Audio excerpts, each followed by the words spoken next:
Metabolism मतलब digestion यहाँ पर कंप्लीट हो गया हमारे पेट में। डाइजेशन कंप्लीट होने के बाद आप देखेंगे कि हमने बताया कि एसिटिल कोएंजाइम क्रेब्स साइकिल यानी साइट्रिक एसिड साइकिल में इंटर करेगा और वहां से फिर आगे की प्रक्रिया चालू होती है। और ये साइट्रिक एसिड साइकिल क्या होती है, यानी इसे ही हम क्रेब्स साइकिल बोलते हैं। और क्रेब्स साइकिल ये हमारे सेलुलर लेवल पर होती है, सेल के अंदर होती है, माइटोकॉन्ड्रिया के अंदर होती है। All the physical and chemical activity in the body that convert और यूज द एनर्जी। और ये पूरा प्रोसेस हमारे बॉडी के ईच एंड एवरी सेल के अंदर होता है, जिस सेल के बारे में हमने आपको एक्सप्लेन भी अच्छे से किया हुआ है। और अभी तक आपने उस वीडियो को नहीं देखा है तो आप एक एक वीडियो को सीक्वेंस में देखने की भी कोशिश कीजिए ताकि हर बात भी आपको क्लियर हो। तो सेल के अंदर इस तरह का पूरा प्रोसेस होता है और वो भी प्रीडोमिनेंटली इन द माइटोकॉन्ड्रिया। और इसीलिए माइटोकॉन्ड्रिया को एनर्जी हाउस भी बोला जाता है। Mitochondria are unique as they have their own DNA, they have a double membrane that separate it from the rest. We all inherit all our mitochondrial DNA from our mothers. The inner folded membranes increase the surface area so that more chemical reactions can take place across this membrane. इस picture को देखने के बाद आपको थोड़ा कुछ दिमाग में आने लगा होगा कि जब हम सेल के बारे में आपको बता रहे थे तो वहां पर माइटोकॉन्ड्रिया का स्ट्रक्चर आपको हमने दिखाया था। और इस माइटोकॉन्ड्रिया के अंदर जो अलग अलग ये कॉलम्स दिख रहे हैं, यानी ये इसके जो फोल्डेड रूप में फोल्डिंग्स दिख रही है, ये इसके मेम्ब्रेन को, इसके सरफेस को बढ़ा देते हैं, जिससे उसकी प्रक्रिया और अच्छे से होती है और उस केमिकल प्रोसेस को माइटोकॉन्ड्रिया अच्छे से परफॉर्म करता है।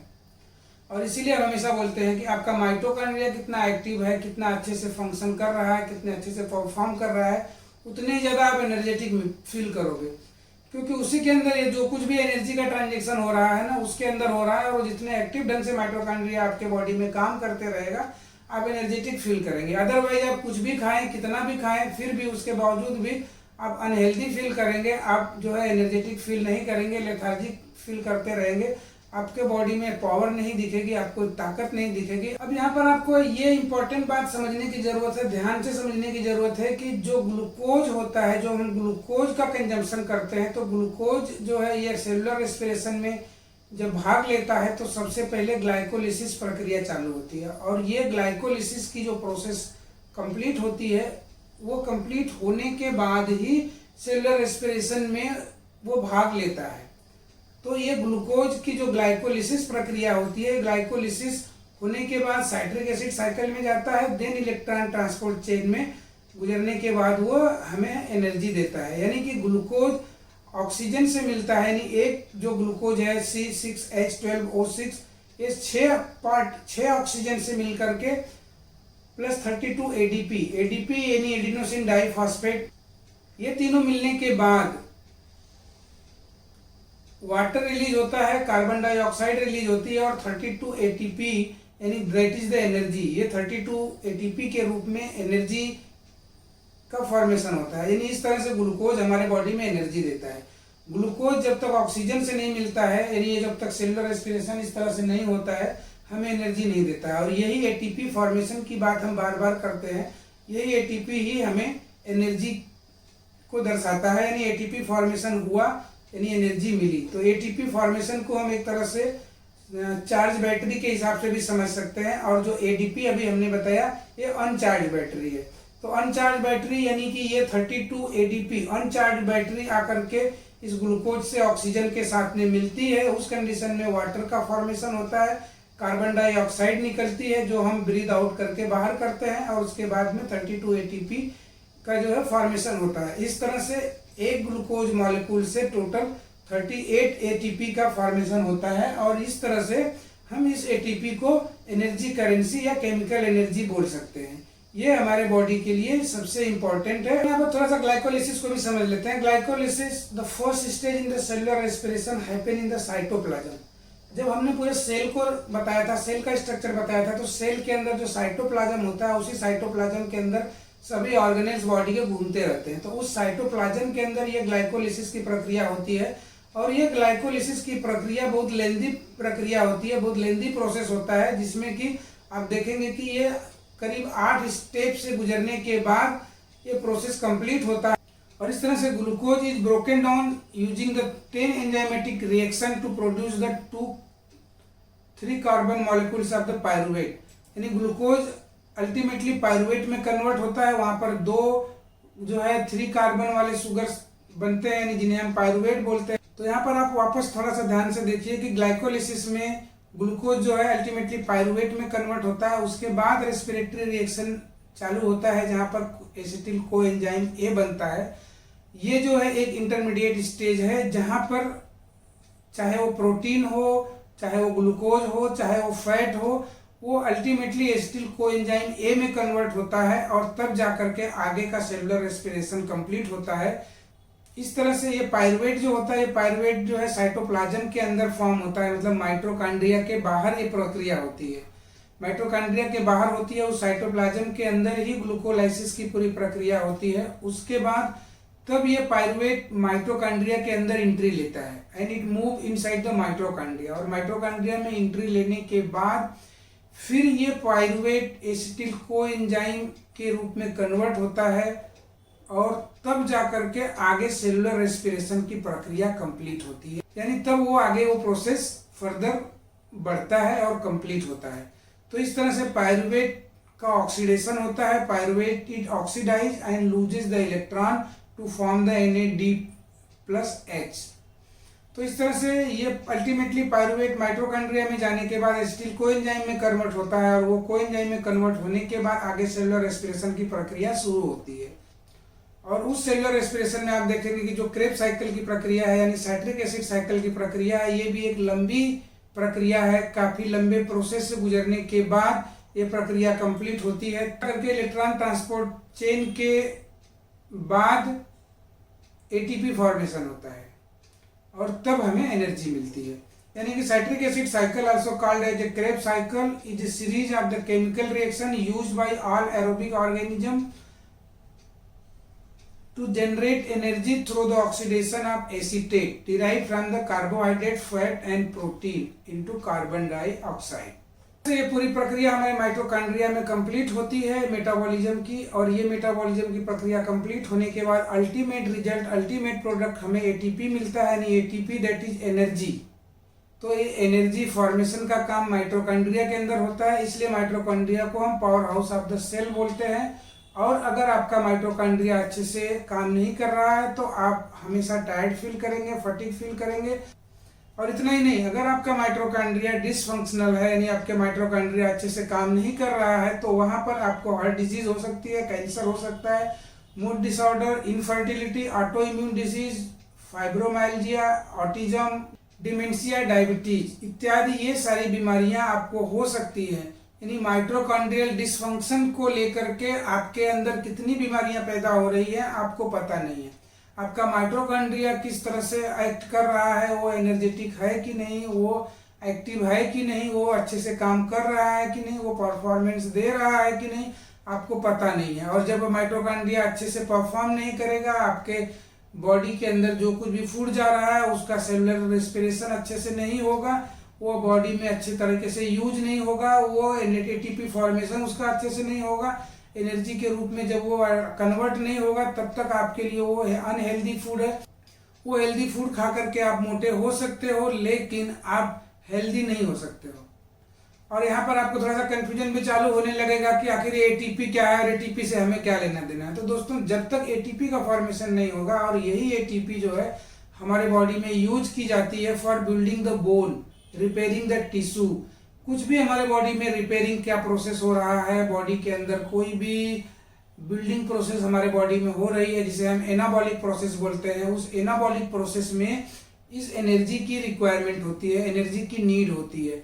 और इसके साथ साथ में हम जो कुछ भी एक्टिविटी कर रहे हैं उस एक्टिविटी के लिए भी हमें इस एटीपी की रिक्वायरमेंट होती है, उसकी नीड होती है। ATP is use for moving our muscles, हम मसल्स का जो मूवमेंट कर रहे हैं उस मूवमेंट के लिए भी उस एटीपी की जरूरत है। हम चल फिर रहे हैं, हम कुछ भी एक्टिविटी कर रहे हैं, उसके लिए भी उस एटीपी की जरूरत है। हमारे बॉडी में कोई भी प्रोसेस हो रहा है उसके लिए एटीपी की जरूरत है। ATP is use for performing all type of process vital to our existence, हमारे बॉडी को, हमें जिंदा रहने के लिए, हमारी मौजूदगी के लिए, हमारे बॉडी के एग्जिस्टेंस के लिए इस एटीपी की नीड है, इस एटीपी की जरूरत है। तो यहाँ पर अंत में हम इस मेटाबॉलिज्म को समराइज करते हुए बहुत शॉर्ट में आपको एक बार फिर से रिवाइज करने की कोशिश करेंगे। उसके साथ साथ में हम लास्ट में आपको बताएंगे फूड का यहाँ पर एक्चुअल कनेक्शन क्या है। उस फूड के एक्चुअल कनेक्शन को यहाँ पर आपको समझना सबसे ज़्यादा जरूरी है। इस मेटाबॉलिज्म को आपको बताने के पीछे का पूरा रहस्य, पूरा जो मेन मुद्दा है वो यही है। उस बात को आप समझेंगे जब तक नहीं, तब तक ये सब बता देने के बाद भी आपके लिए सब कुछ निरर्थक रहेगा। तो उस बात को आप जरूर सुनिएगा और समझिएगा। और उसके पहले हम मेटाबॉलिज्म को एक बार फिर से शॉर्ट में समराइज करने की कोशिश करेंगे। Metabolism is a complex process of breaking down of the large molecules in our food into usable energy. Catabolism is the process of breaking down, anabolism is the process of building up. Catabolism में breaking down होता है, anabolism में जो है building up process होता है। मतलब एक साइड में तोड़ फोड़ की प्रक्रिया होती है, दूसरे साइड में बनने की प्रक्रिया होती है। तो तोड़ फोड़ की प्रक्रिया को हम कैटाबॉलिज्म बोलते हैं और बनाने की प्रक्रिया को एनाबॉलिज्म बोलते हैं। और ये दोनों को मिला करके मेटाबॉलिज्म बोला जाता है। Energy within cell is generated through a process called the cellular respiration involving the redox reaction, जिसे हमने पीछे अभी आपको बताया कि एनर्जी प्रोडक्शन का जो प्रोसेस है जिसे हम सेलुलर रेस्पिरेशन बोलते हैं, जो रिडॉक्स रिएक्शन के थ्रू कंप्लीट होता है। तो oxidation and reduction are the two chemical friends. In the oxidation electron is lost, in the reduction electron is gained. मतलब एक जगह से इलेक्ट्रॉन निकलता है, दूसरे जगह इलेक्ट्रॉन जाता है। मतलब एक रिसीव कर रहा है, एक डोनेट कर रहा है। इस तरह से ये प्रक्रिया हमारे बॉडी में होती है। और साथ साथ में the entire cellular respiration process occur within the mitochondria, also known as the power house of the cell. जिस माइटोकॉन्ड्रिया को हम पावर हाउस ऑफ सेल बोलते हैं, उसी माइटोकॉन्ड्रिया के अंदर ही पूरा सेलुलर रेस्पिरेशन होता है। Cellular respiration occur through the three important step, that is glycolysis happen in the cytoplasm, citric acid cycle and electron transport chain happens with in the mitochondria. In cellular respiration single glucose molecules produce 34 to 38 ATP molecules. एक glucose का molecule 34 से लेकर के 38 ATP molecules का formation करता है। और इस तरह से हमारे बॉडी में सेलुलर रेस्पिरेशन की प्रक्रिया पूरी होती है। अब अंत में आती है इस मेटाबॉलिज्म को पूरा जानने के बाद किन बातों को आपको ध्यान रखना है, किन चीजों की आपको एक्चुअल में नीड होगी और जिसे हम आपको बताना चाह रहे थे।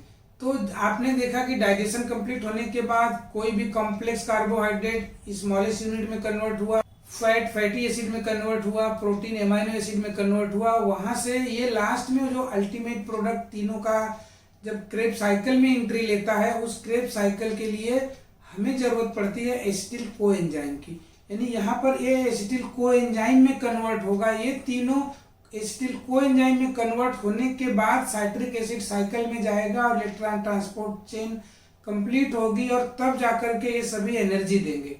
मतलब आपको बात को यहाँ पर ये केवल समझना है कि जो कार्बोहाइड्रेट है, जो ग्लूकोज है, ये ग्लूकोज ग्लाइकोलिसिस प्रोसेस से गुजरने के बाद एसिटिल कोएंजाइम में कन्वर्ट होता है। ये जो इतनी बीच की लंबी प्रक्रिया है, ये लंबी प्रक्रिया काफी एनर्जी कंज्यूमिंग प्रोसेस है। वहां पर काफी एनर्जी कंज्यूम होती है, वहां पर बहुत सारे मिनरल्स की जरूरत पड़ती है, बहुत सारे एंजाइम्स की जरूरत पड़ती है। अगर हम वहां पर ग्लूकोज को कट कर देते हैं और वहां पर जब ग्लूकोज नहीं लेते हैं तो उस ग्लाइकोलाइसिस प्रक्रिया की जरूरत नहीं पड़ती है और एसिटिल कोएंजाइम हमारा प्रोटीन भी देता है और फैट भी देता है, जहां पर कि ये प्रोसेस की जरूरत नहीं पड़ती है। बस बात को यहाँ पर इतने ही आपको समझने की जरूरत है कि ग्लूकोज लेने के बाद जो ग्लाइकोलिसिस प्रक्रिया हो रही है, उस प्रक्रिया के कई स्टेप से गुजरने के बाद पायरुवेट बनता है और वो अल्टीमेटली पायरुवेट जो है एसिटिल कोएंजाइम ए में कन्वर्ट होता है और उसके बाद जो है क्रेब साइकिल और इलेक्ट्रॉन ट्रांसपोर्ट चेन की प्रक्रिया शुरू होती है। तब सेलुलर रेस्पिरेशन हमारे माइटोकॉन्ड्रिया के अंदर होता है।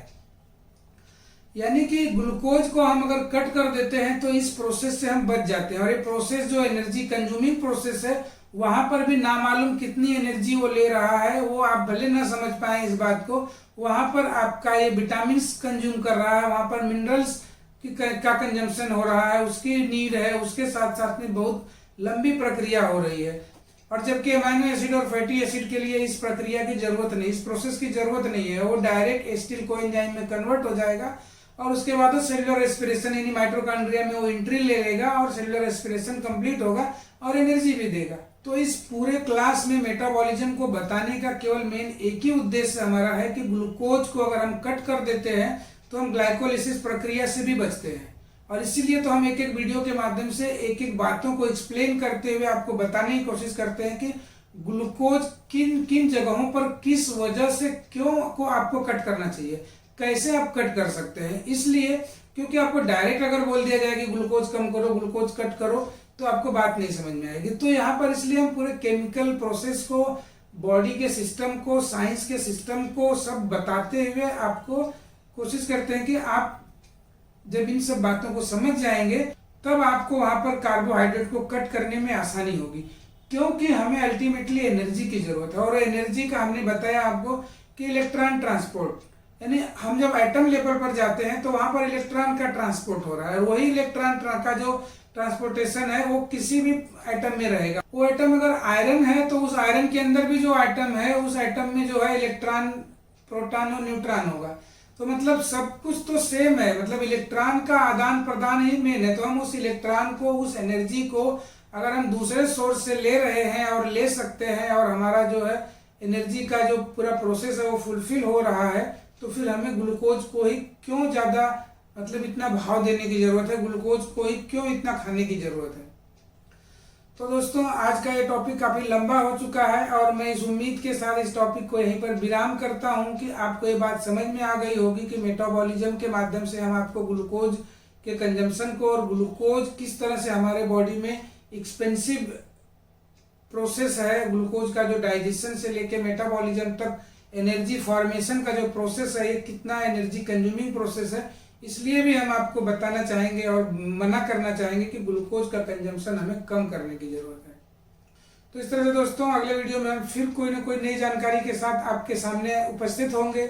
और अगर अभी तक आपने हमारे इस चैनल को सब्सक्राइब नहीं किया है तो सब्सक्राइब करके रखिए ताकि इसका कोई भी वीडियो का नोटिफिकेशन आपको जल्द से जल्द मिले। और साथ साथ में अगर आपको हमारी कही हुई बात थोड़ी भी अच्छी लगती है, जमती है, तो आप दूसरे लोगों को भी शेयर कीजिए और साथ साथ में कमेंट भी किया कीजिए। कमेंट करने से क्या होगा कि हमारा थोड़ा सा मनोबल और बढ़ेगा, मुझे भी अच्छा लगेगा कि भाई मैं आपको जो कुछ बताना चाह रहा हूँ रियल में आपको समझ में आ रहा है या नहीं आ रहा है, या हमें और भी क्या करना चाहिए ताकि आपको हेल्थ मिले।